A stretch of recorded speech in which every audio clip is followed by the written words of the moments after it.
senior year. There was this girl who rode on my bus. I had a crush on her for at least a whole year. What ended up happening was I became kind of like acquaintances with a mutual friend of hers. He actually told her that I liked her. Luckily enough, she actually found me attractive, and she even told him that he could give me her number. And I remember that was like the most Super Bowl winning championship feeling experience that I've ever had. Blonde hair with highlights, and oh man, I mean, she just was a very cute, very librarian, innocent looking girl, you know? We were just texting all day, all night. We were already talking about relationships and whatnot, and, you know, boyfriend, girlfriend, you know, from the get-go, right? Everything was going good, and then I think maybe within about a month, one day we were sitting together next to each other on the bus like we always would. Something seemed off. My I am awareness at that point knew what was going on.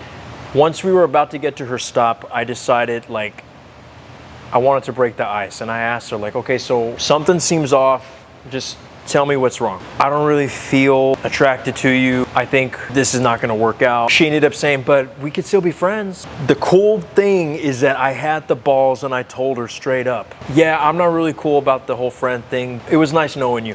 That day I went home just crying bitter tears. I think that was the last time that I ever actually really cried hardcore over a girl. Because again, I just could not believe that it was exactly what I predicted she was gonna say, that she was not attracted to me and that she just wanted to be friends. Well, I remember that the pain hurt so bad that I would be looking at pictures of her on her Facebook and, you know, listening to like Unchained Melody, The Air That I Breathe by the Hollies, the Skull Candies, tears rolling down. I remember looking at a picture of her, and I even remember clearly she was wearing like a purple top. I remember thinking like, you know, what the hell's wrong with me that I can't get a girl like this? And I don't remember what it was that made me decide, you know what? I'm not gonna use any tactic. I'm not gonna text her back or anything like that. But what I'm gonna do is I'm just going to act like she's coming back and that I'm the hottest guy at school, and I'm gonna walk with that confidence for this upcoming week. I literally remember telling myself that every single time a negative thought came up, I was going to tell myself the opposite. For example, if my teacher told me that I was struggling with my grades and that I could not graduate that year, I told myself that if he says that, I'm gonna tell myself that the teacher told me that I am gonna graduate and I'm doing a really good job. I remember I had this friend in chemistry class, his name was Chris. Even he was like looking at me different, like, bro, what's up with you? And there was this girl who would talk to me and him in the middle of chemistry class whenever we were done with our assignments. And even I would overhear her talking to Chris and saying stuff about me and like, oh, he's different, you know, and I would be on my phone, you know, where typically I would be afraid to be using my phone because the teacher would take it up. I didn't give a fuck. I was over there using it. And I was just kind of just having this vibe like, oh, the teacher's not gonna take my phone up. Everybody thinks I'm the man. I remember riding the bus throughout that week and I would catch Susie looking at me. Oh, I wonder what's going on with him. A week goes by and all of a sudden that mutual friend who gave me her number comes up to me in lunch. I'll never forget it, man. I was sitting down, I was sitting down on the floor. There was like this spot where we would all chill, me and my friends.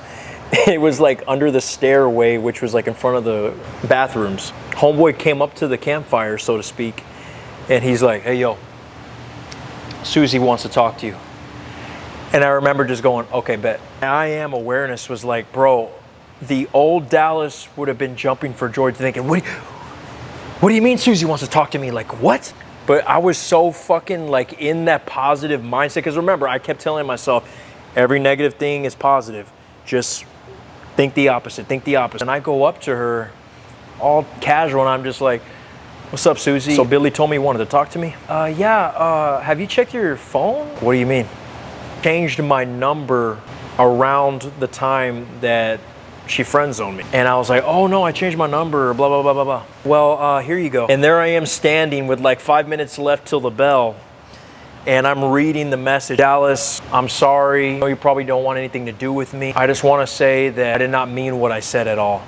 I'm just very hurt because I've been cheated on and hurt badly in the past. And when I started developing feelings for you, started remembering the past and blah, blah, blah, blah. And I think I might be falling for you. I just was like, hey, you know what? Don't worry about it. I fucking kissed her for the first time. That shit was like as soft. It was a cloud. I was on cloud 9 and I was kissing a cloud. I sent her on her way and I was like, okay, you know, get to class. Her friend, her little posse was waiting right there. Literally jumps up for joy and she's like, ee! And then she clicks her fucking heels like a fucking munchkin. You know, and I was a fucking Chad about it, bro. I'll never forget, because she was one of my favorite relationships that I've ever had. Let me know about your stories about attracting an SP. Stay tuned, guys.